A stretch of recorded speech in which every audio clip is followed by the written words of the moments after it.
बड़े बाबू। नमस्कार बड़े बाबू। नमस्कार। पहचाना मुझे? तुम्हारा नाम? मैं रामशरण, अंडमान जेल में था। अक्सर भोजन के समय मैं आपसे मिला करता था। आप ही ने तो मुझे लिखना सिखाया था। अरे हाँ, याद आया। तुम बहुत पहले छूट गए थे जी। और मैंने तुम्हें कुछ कविताएं दी थी। वो मैंने आपके छोटे भाई तक पहुंचा दी थी, और आपने जो मुझे लेख याद करवाया था वो भी मैंने उन्हें लिखवा दिया था। इस तीर्थ स्थान की यात्रा पर कैसे निकल आए? ठीक कहा आपने, ये तीर्थ यात्रा ही तो है। गांधी जी के आह्वान पर हम असहयोग आंदोलन कर रहे हैं। इसमें सारे मुसलमान भाई भी हमारे साथ हैं, क्योंकि गांधी जी ने कहा है कि हमें खिलाफत आंदोलन में मुसलमानों का साथ देना चाहिए। क्यों? क्योंकि अगर हिंदुओं और मुसलमानों में एकता हो जाए तो एक ही वर्ष के भीतर हमें स्वराज्य मिल जाएगा और आप जल्दी छूट जाएंगे। ऐसा किसने कहा? गांधी जी ने। तुम्हें विश्वास है इस बात का? पक्का विश्वास है।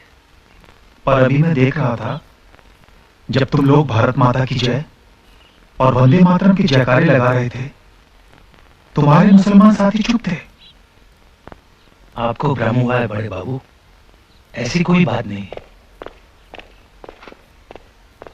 हवलदार आ रहा है, अभी तुम जाओ, बाद में बातें करेंगे। ठीक है।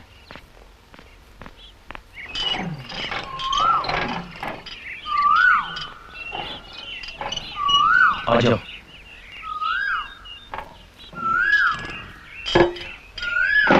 आ जाओ। नमस्कार बड़े बाबू, ये मेरे कुछ साथी हैं, मेरे साथ खिलाफत आंदोलन में हैं। ये अजमल है। आदाब। ये हुसैन है। आदाब। और ये शाहबुद्दीन। आदाब। ये सावरकर हैं, विनायक सावरकर। वही सावरकर जिन्होंने जहाज के ऊपर से समुद्र में छलांग लगाई थी? हाँ। हाँ। 11 बरस काला पानी में रहने के बाद अब ये यहाँ आए हैं। 11 बरस? हाँ। जनाब, आपको कितने वर्षों की कैद हुई है? 50 वर्षों की। 2 उम्र कहते हैं। क्या मैं आपसे एक बात पूछ सकता हूँ? पूछिए। आप वंदे मातरम और भारत माता की जय के नारे क्यों नहीं लगा रहे थे? हम इस तहरीक में इसलिए शामिल हुए हैं कि अंग्रेज तुर्की पर अपना कब्जा न जमाए। उन्होंने तुर्की को युद्ध में जीता है, मगर वहां के बादशाह को हम अपना खलीफा मानते हैं। वो इस्लाम की नुमाइंदगी करता है और अंग्रेजों को क्या हक है कि वहां की हुकूमत को बर्खास्त कर दे। इसलिए दुनिया भर के मुसलमान एहतजाज कर रहे हैं। गांधी जी तो मुसलमान नहीं, वो फिर भी तुम्हारी मदद कर रहे हैं। तभी तो हम उनके शुक्रगुजार हैं। मगर गांधी जी तो अहिंसावादी हैं, वो तो हथियार उठाने के विरोधी हैं। क्या तुम भी हो? नहीं, हम मुसलमान हैं।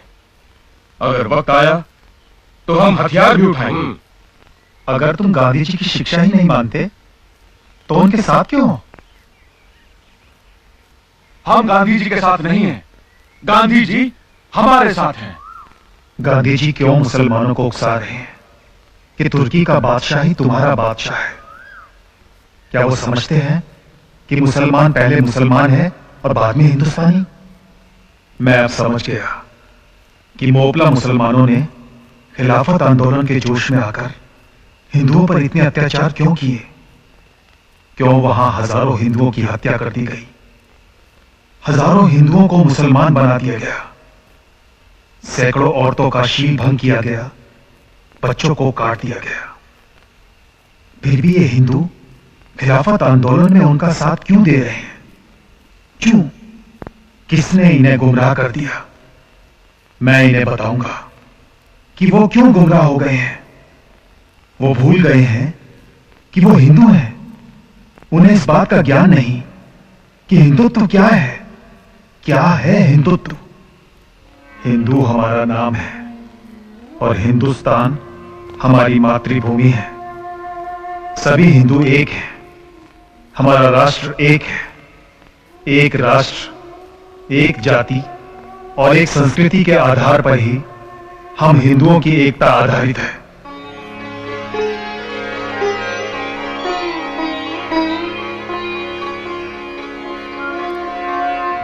वे सभी व्यक्ति हिंदू हैं जो हिमालय से समुद्र तक इस समग्र देश को अपनी पितृभूमि के रूप में मान्यता देकर वंदना करते हैं, जिसकी धमनियों में उस महान जाति का रक्त प्रवाहित हो रहा है जिसका मूल सर्वप्रथम सप्त सिंधुओं में परिलक्षित होता रहा है और जो विश्व में हिंदू नाम से सुविख्यात है।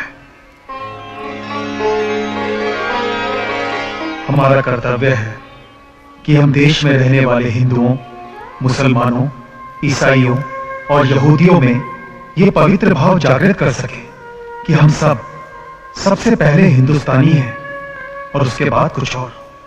भारतीय राष्ट्र का सारभूत विवेचन जो इस काल कोठरी में किया गया, वो सीखों के बीच में से कैसे बाहर निकल गया और कैसे प्रकाशित होकर लोगों के पास पहुंचा, किसी को कुछ पता न चला।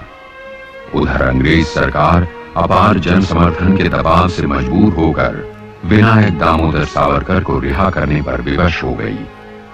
बंबई राज्य के गवर्नर खुद जेल में उनके पास आए और उनके सामने 2 शर्तें रखी। पहली ये कि उन्हें जिस नगर में रखा जाएगा वे वहां से बाहर नहीं जाएंगे। दूसरी शर्त कि वे किसी प्रकार की राजनीति में भाग नहीं लेंगे। सावरकर जी द्वारा इन शर्तों को मान लेने पर उन्हें रत्नागिरी में स्थानबद्ध कर दिया गया।